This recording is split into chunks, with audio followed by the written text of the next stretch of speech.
거룩하신 성령 하나님, 저에게 임재해 주셔서 예수를 그리스도로 고백해 하시고 우리의 어두운 삶 속에 빛으로 찾아오셔서 우리가 하나님의 자녀인 것을 확인시켜 주셔서 감사합니다. 우리는 죄 가운데 있고 우리는 늘 넘어지기 쉽고 시험과 유혹당하기 쉬운 존재이지만 지금도 우리를 위해 간구하신 주님의 음성을 들을 수 있는 믿음을 주셔서 감사합니다. 주님, 저희 마음에 평화를 주시기를 원합니다. 이슬 같은 평화를 주시고 때로는 저에게 이른 비와 늦은 비를 허락해 주셔서 저희 삶의 갈증을, 저희 삶의 허무함을 극복할 수 있는 힘을 공급해 주시기를 원합니다. 성령 충만의 역사가 일어나게 도와주셔서 저희 안에 열매 맺기를 원합니다. 우리 한 사람 한 사람 연약함을 아시는 주님, 때로는 기도할 수 없는 우리의 연약함과 탄식함을 들으시고 친히 탄식하시며 우리의 친히 간구하신 음성을 듣기를 원합니다. 주님, 이 귀한 보혜사 성령을 저에게 보내주셔사오니 이 놀라운 능력이 우리 안에 우리와 함께 영원히 함께 하시겠다는 이 부활의 영이신 성령께서 우리를 오늘도 새롭게 하여 주옵소서. 주님의 말씀을 듣기를 원합니다.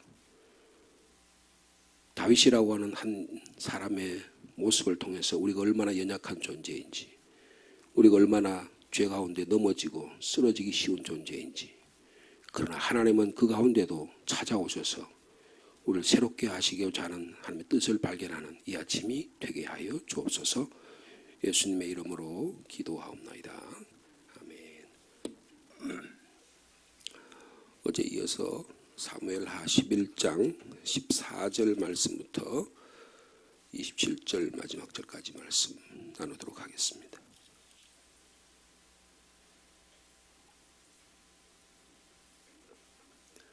사무엘하 11장 14절 말씀 제가 먼저 받들겠습니다.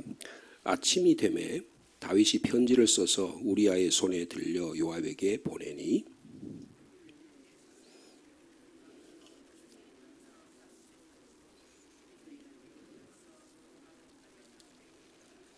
요압이 그 성을 살펴 용사들이 있는 것을 아는 그곳에 우리아를 두니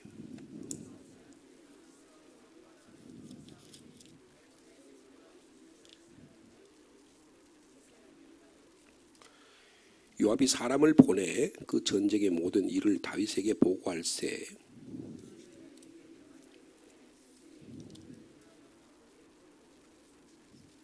혹시 왕이 노하여 내게 말씀하기를 너희가 어찌하여 성에 그처럼 가까이 가서 싸웠느냐? 그들이 성 위에서 쏠 줄을 알지 못했느냐?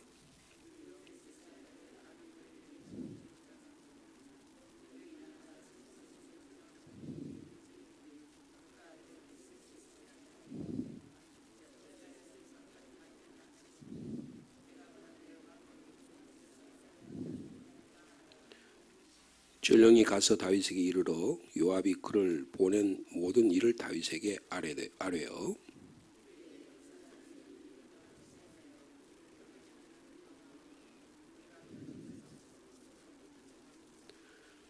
활 쏘는 자들이 성 위에서 왕의 부하들을 향하여 쏘매 왕의 부하 중 몇 사람이 죽고 왕의 종 햇사람 우리아도 죽었나이다 하니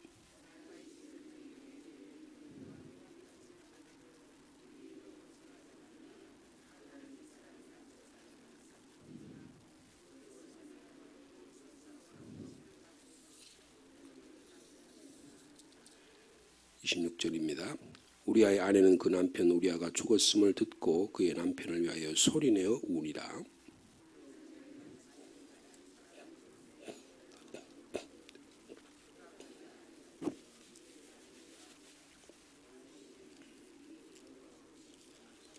아멘. 다윗의 지금 행동을 우리가 아주 자세하게 기록된 것을 볼 수가 있습니다. 예전에 앞에서 보면 다윗이 그 적장 아비넬이 죽었을 때도 막 비통하게 울잖아요. 막 통곡하고 울고 그래요. 그리고 사울의 아들 이스보셋이 죽었을 때도 장례를 치러주고 막 그렇게 슬피 웁니다. 근데 오늘 자기의 충성스러운 부하 우리아가 죽었잖아요. 근데 다윗이 그 부하를 위해 슬피 울었다는 말이 한마디도 없어요. 인간이 얼마나 잔인할 수 있느냐 하는 것을 볼 수가 있습니다. 우리는 뭐 예수 믿는 사람이니까 그런 일이 없겠지. 그렇지 않습니다. 하나님의 영이 떠나면, 하나님의 은혜가 우리에게서 떠나버리게 되면 우리도 그럴 수 있다는 것을 말씀해 주고 있는 것입니다. 그러면 어저께 본문의 13절에 보면 다윗이 우리아를 몇 차례 아내에게 보내서 동침하게 하고 자기의 범죄 사실을 은폐하려고 했는데 실패하잖아요. 그러니까 마지막으로 한 방법이 보면 12절부터 한번 보시면 11장 12절입니다. 다윗이 우리아에게 이르되 오늘도 여기 있으라. 내일은 내가 너를 보내니라. 여기 자기가 또 보낸다 그러죠. 어저께 보낸다는 말이 중요하다고 말씀드렸어요. 우리아가 그날에 예루살렘에 머무니라. 근데 이튿날 다윗이 그를 불러서 그로 그 앞에 먹고 마시고 취하게 하니, 거기 보면 저녁 때라는 말이 나왔어요. 저녁 때에 그가 나가서 그의 주의 부하들과 더불어 침상에 눕고 그의 집에 내려가지 아니했다. 마지막에도 이렇게 술 취하게 만들어서 그래서라도 우리 자기 아내에게 보내려고 했는데 그것조차 실패했다 그 말이에요. 근데 거기 보면 저녁이란 말이 나옵니다. 근데 오늘 본문에 보면 아침이란 말이 나오죠. 말씀을 읽을 때 우리에게는 하나님이 주신 상상력이라는 게 있어요. 이 상상력을 말씀을 읽을 때 동원하는 일이 대단히 중요합니다. 저녁과 아침 사이에 무슨 일이 있었을까요? 이 저녁 때 우리아는 밤새 먹고 마시고 취하고 그랬어요. 근데 정신을 말짱해가지고요. 그렇게 다윗이 의도하는 대로 그렇게 우리의 자기 아내에 가지 않았습니다. 다윗은 자기의 욕망의 결과 밧세바가 임신하고 자기의 과거가 드러나자 이걸 숨기기 위해서 밧세바의 남편, 자기 충성된 신하 우리아를 이용하려고 했었습니다. 그게 6절부터 있었죠. 전장에 있는 부하 우리아를 불러서 아내인 밧세바와 부부관계를 맺게 하므로 앞으로 태어날 아기가 자기 아기가 아니가 우리와 밧세바 사이의 아임을 완벽하게 그렇게 연출하려고 계획하고 그렇게 자기 뜻대로 될 줄로 생각했습니다. 그래서 철저하게 계획을 세워서 1차, 2차, 3차까지 이렇게 융숭하게 대접을 하면서 그렇게 했어요. 그런데 그 계획이 자기 뜻대로, 자기의 생각대로, 자기의 통제대로 이루어지지 않았습니다. 다윗이 지금 제가 어제 그런 말씀드려요. 다윗이 보내니라 말을 써서 내가 왕이 됐기 때문에 이제는 나의 통제하에 다 있다라고 생각한다는 거예요. 그 생각을 버리라는 것입니다. 하나님의 통제 아래 있다는 거예요. 하나님의 주권 하에 있다는 거예요. 우리 인생이 우리의 들숨과 날숨, 우리의 일어섬과 누움, 우리의 모든 행동 속에서 하나님이 역사하시고 하나님이 인도하시고 하나님이 목자가 되셔서 인도해 주신 그 길로 걸어간다는 사실을 다윗이 이 순간은 많은 잊어버렸던 것 같아요. 우리아는 그야말로 충성된 부하로 자기의 엄청난 통제력을 가지고 아내에게 가지 않았습니다. 지금 다윗이 행동해야 될 행동을 우리아가 하고 있는 거예요. 그리고 동침하지 않고 끝까지 군인의 의무를 다합니다. 그런데 이게 왜 이렇게 행동했을까? 여러분, 이것은 신명기 23장에 보면 이런 말씀이 있어요. 부부관계를 하다가 남자가 설정을 하면 그러면 거룩한 지인을 더럽힌다고 되어 있어요.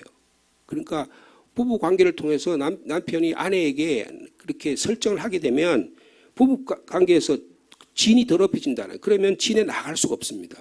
이게 신명기에 규정이 되어 있어요. 우리아는 이거 사실 알았던 것 같아요.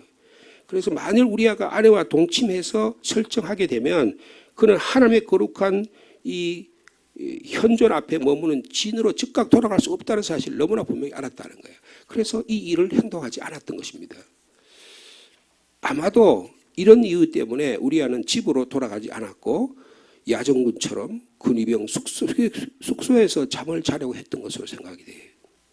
이 우리아의 확고부동한 의지를 알아챈 다윗은 우리를 오늘 12절 봄 13절처럼 하루 궁궐에 더 머물게 하고 다윗은 이런 이 우리아를 귀대시켜 줄 거라고 약속을 하고 그리고 나서는 그날 밤에도 예루살렘에 머물면서 우리아를 식탁에서 불러서 먹고 마시고 취하게 해서 이번에도 아내에게 데려가려고 했지만 실패하고 맙니다. 여러분, 근데 자, 이 밤사이에 무슨 일이 일어났을까요? 상상력이 좀 필요하다 그랬잖아요. 여러분, 이 우리아는 취하고 먹고 마시는 가운데도 자기의 통제를 잃지 않았어요. 무슨 뭐 때문에 그랬죠? 내가 아내와 동침하게 돼서 그러면 내가 전쟁에 나가서 내 일을 수행할 수 없다라고 하는 자기의 사명을 잃어버리지 않았다는 거예요. 자기의 본분을 잃어버리지 않았다는 거예요. 그런데 이 다윗은 어떻게 합니까? 밤새도록 고민을 하는 거예요. 밤새도록 번민을 합니다. 밤새도록 어떻게 하면 저 인간을 죽일까만 생각하는 거예요. 여러분 지난밤 어떻게 지내셨어요? 내 저 인간 막 미워 죽겠다 하면서 그 사람 맨날 미워하시면 그것만 생각하고 계획하고 거기에 대해서 자기 자신의 인생을 걸고 그렇게 살으셨습니까? 아니면 하나님이 주신 것이 분복이 감사하고 기뻐서 감사의 조건을 더 찾고 기쁨의 조건을 더 찾고 하나님이 나를 어떻게 더 만들어갈까 여기에 우리의 관심과 사랑과 인격과 물질과 도움과 정성이 들어갔냐 그 말이에요. 여러분 밤새 무슨 생각을 하느냐 그 사람 인격을 결정하는 겁니다. 밤새 다윗은요 사람 죽일 생각만 한 거예요. 네? 여러분 보십시오. 얼마나 다윗이라는 사람이 잔인한 사람이에요. 아침이 되면 다윗이 편지를 써요. 그 편지의 내용이 15절에 있습니다. 그 편지에 써서 이르기를 너희가 우리아를 맹렬한 싸움에 앞세워 두고 너희는 뒤로 빠져라. 그리고 그로 맞아 죽게 해라. 아주 편지에다 노골적으로 쓴 거예요. 근데 그 편지를 누구의 손에 들려줬어요? 지금 우리아 손에 들려줬다는 거예요. 일말의 양심도 없잖아요. 예? 어떻게 지금 저 자기가 죽일 되는 대상에게 그 손에 그 사람에게 죽여줘서 그걸 자기 군사령관 요압에게 갖다 주게 하느냐고요.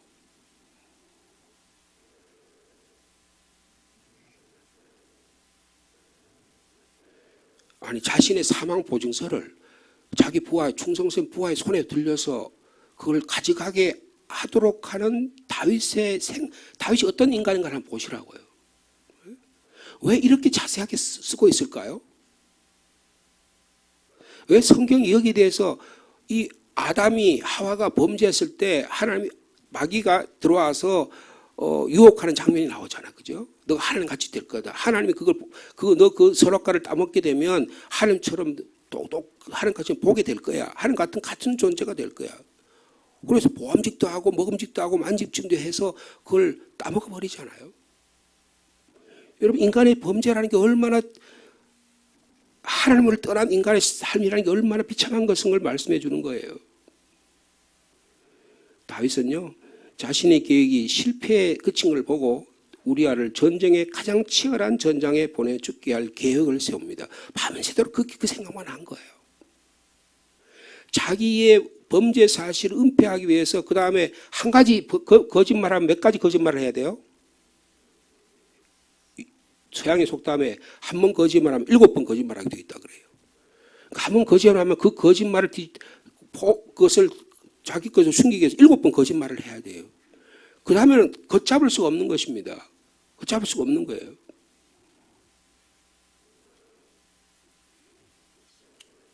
여러분 그 다음에 등장하는 인물이 누구예요? 요압입니다. 요압은 어떤 사람일까요? 요압은요 다윗이 이렇게 하고 기침 한 번만 해도 다 아는 사람이에요. 이렇게 눈빛을 한번 돌려도 다 아는 사람이에요. 요압하고 다윗은 어떤 관계입니까? 자기 엄마의 남동생이에요. 그러니까 뭐예요? 외삼촌이잖아요. 요압의 외삼촌이 다윗이라고요. 어릴 때부터 누나가 있었는데 그 수루야에 세 아들이 있었는데 그 세 아들 중에 한 명이 죽었죠. 아비넬과 싸우다 죽었잖아요. 그죠? 그래 지금 동생하고 지금 아비새가 둘이 남았어요. 근데 이 총사령관이 요압입니다. 요압에 따라서 군사력을 총동원해서 이제는 다윗이 나이도 들고 이제는 자기가 전쟁 직접 나가지 않습니다. 이 라빠성 전투에도 요압을 보냈어요. 근데 편지가 왔잖아요. 네? 그 소식을 듣고는 여러분 보세요. 14절과 15절 사이에 무슨 요압이 편지를 받았다 이런 얘기 하나도 없어요. 바로 행동에 들어가는 거예요. 여러분 악은 바로 행동에 들어가는 겁니다. 여러분 하와가 선악과를 따먹으라 마귀가 시험하잖아요. 뱀이 시험을 하잖아요. 그 다음에 고민해가지고 뭐 어떻게 했다 그런 얘기 있어 없어요? 하나도 없습니다. 바로 액션이 들어가는 거예요. 여러분 범죄 사실은 바로 액션에 들어가는 겁니다. 얼마나 범죄 사실은 아주 신속하게 들어가는 거예요. 요압이 그 성을 살펴서 용사들이 있는 것을 아는 그곳에 우리아를 라빠성 중에 제일 저쪽에서 수비 가운데서 가장 용맹한 그 수비대가 있는 쪽에다가 우리아를 보내는 거예요. 근데 그리고 나서는 빠지잖아요. 그리고 몇 사람도 죽게 합니다. 거기 우리아만 죽은 게 아니에요. 그 성 사람들이 나와서 요압과 더불어 싸울 때에 다윗의 부하 중 몇 사람이 엎드러지고 햇사람 우리아도 죽었다 그랬습니다. 자, 그 다음에 18절에 보면 요압이 또 사람을 보냅니다. 이제 전령을 보내는 거예요. 지금 다윗은 집에 예루니 안 죽었냐 이것만 생각하는 거예요. 무슨 소식 듣기를 원하는 거예요? 우리아 죽었냐 안 죽었냐 이것만 생각하는 거예요. 자기 병사들이 얼마나 희생됐냐 별 관심이 없어요. 언제부터 그렇게 됐죠? 병사 한 사람 한 사람의 죽음에 대해서 애통하고 슬퍼하고 그렇게 위로하고 그렇게 부하들을 사랑하던 이 리더가 말이에요. 어느 날부터 이렇게 된 거죠? 야, 어떻게 이런 일이 있을 수 있었어요?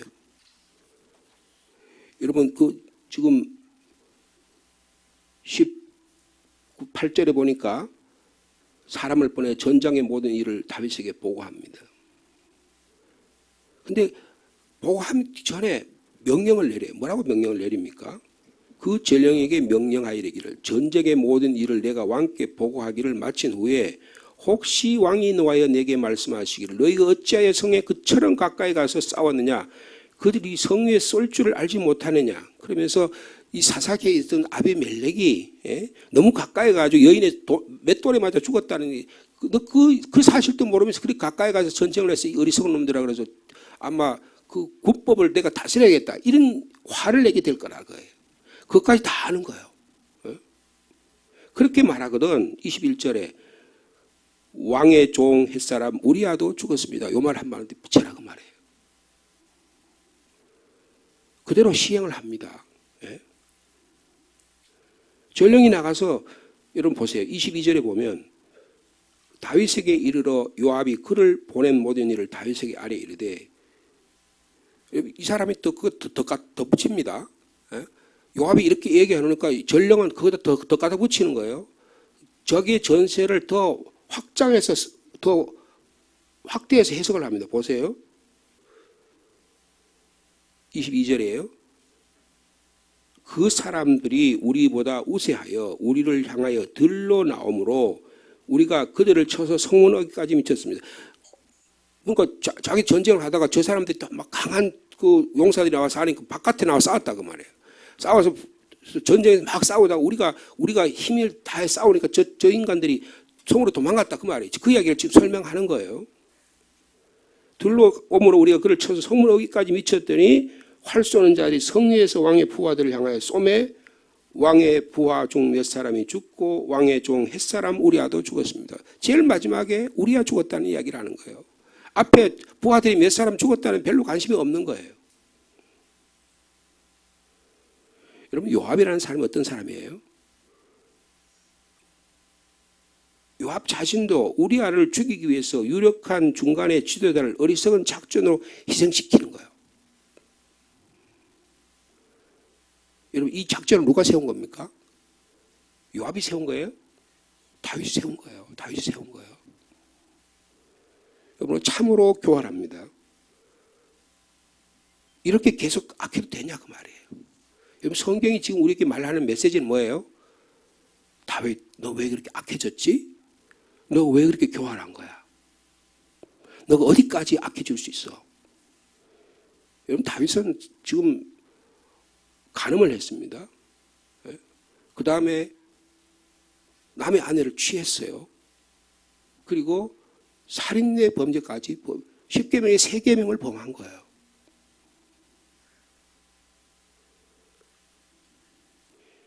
요압은 다윗이 어떤 반응을 보일지를 훤히 꿰뚫고 있어요. 아마도 왕은 위험한 근접 전투를 벌이는 것을 용사를 이런 요압을 막 책망하기 위해서 아비멜렉 얘기를 할 거다까지 알고 있었어요. 그때 물을 때 왕의 종 햇사람 우리아도 죽었습니다. 요 말 꼭 붙여라. 그까지 명령까지 입에 넣어준 거예요. 드디어 다윗이 기다리는 소식이 들어왔습니다. 요압이 너무 잘 알고 있는 거예요. 여러분 요압이 말이에요. 다윗이 편지를 쓰기를 내가 우리아가 이리 여차여차해서 우리아를 죽여라 이런 말 한 적도 없어요. 그냥 우리아 전장에 나가서 죽게 하라 이 말 한마디만 한 거예요. 벌써 그런데 우리아는 다 알고 있는 거예요. 다윗의 내면의 세계를 다 알고 있는 거예요. 여러분 악은 악을 만듭니다. 악은 악을 만들어요. 여러분 선을 만드는 건 대단히 어려운 일이에요. 아름다운 일을 만드는 건 대단히 어렵습니다. 거룩한 일을 하는 건 되게 힘든 거예요. 선한 일을 하는 건 쉽지가 않습니다. 노력하고 애쓰고 인내하고 기도하지만 이룰 수 있는 일이 선하고 아름답고 귀한 일들이에요. 근데 악한 일은요. 여러분 그렇게 하지 않습니다. 악은 악한 사람들 더 많이 막 붙어요.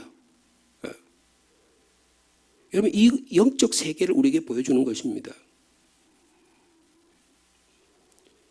여러분 전선의 소식을 보고받은 다윗은 작전상에 실패한 이 장수를 잃은 요압에게 막 화를 내잖아요. 근데 어떻게 하면 25절 말씀 한번 보십시다. 우리아가 죽었다고 말하니까 25절 말씀 같이 읽어볼까요? 시작. 다윗이 전령에게 이르되 너는 요압에게 이같이 말하기를 이 일로 걱정하지 말라. 칼은 이 사람이나 저 사람이나 삼켰느니라. 그 성을 향하여 더욱 힘써 싸워 함락시키라 하여 너는 그를 담대하게 하라. 오히려 요압을 위로합니다. 참으로 어처구니가 없잖아요. 하나님에게 생명을 걸고 하나님에 대한 믿음의 모든 걸었던 다윗이 이 자기의 지성과 덕성과 양심과 이것들이 순식간에 다 무너져 버리는 거예요. 여러분 이것이 다윗 왕조가 쇠락하는 원인이 되는 것입니다. 여러분 우리의 삶이 왜 쇠락하느냐? 우리 삶이 하나님과 관계가 떠나는 순간에 쇠락하는 거예요. 우리의 지성이 영적 판단력이 우리의 도덕적 감성이 무너지는 순간부터 우리는 하나님부터 떠나는 거예요. 여러분 교회가 더 발전할 수도 있어요. 막 다윗 왕국이 더 커질 수 있습니다. 그러나 하나님은 이미 다윗에게 떠나는 거예요. 여러분 하나님과의 관계가 얼마나 소중한지를 지금 오늘 본문 우리에게 말씀해 주고 있는 것입니다. 이 칼은 이 사람이나 저 사람이나 다 망하게 한다고요? 네? 지가 죽여놓고요?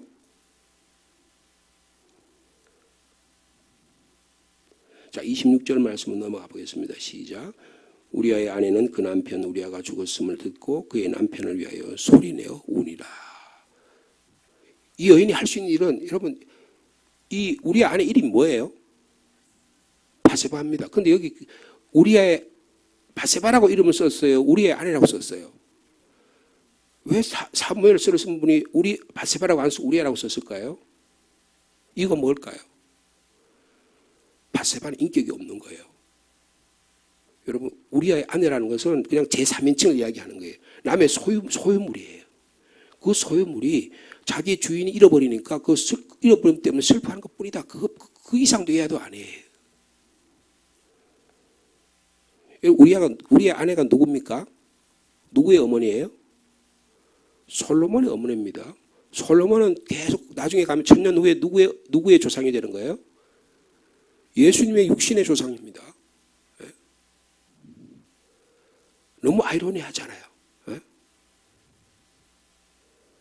자, 27절 말씀 보겠습니다. 그 장례를 마침에 다윗이 거기 또 무슨 말이 나와요? 사람을 보냅니다.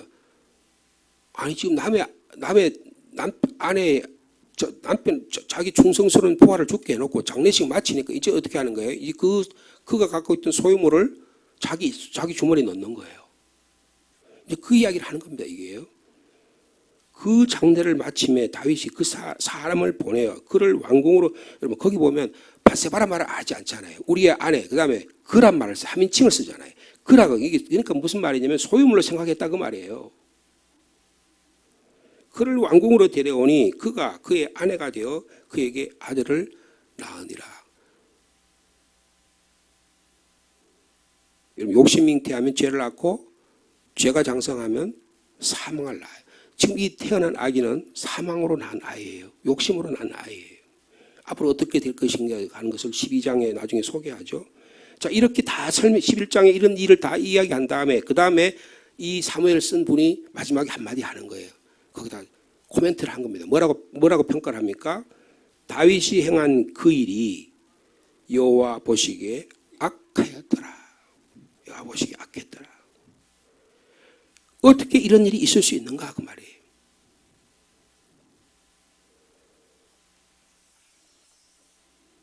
여러분 마태복음 한번 보실까요? 마태복음 1장에 보면 이게 성경이 우리에게 그냥 괜히 쓰여진 게 아니라는 걸 볼 수가 있어요. 예수님의 조상에 대해서 이야기하는데 마태복음 1장 1절에 보면 아브라함과 다윗의 자손 예수 그리스도의 족보라 그랬어요. 그러니까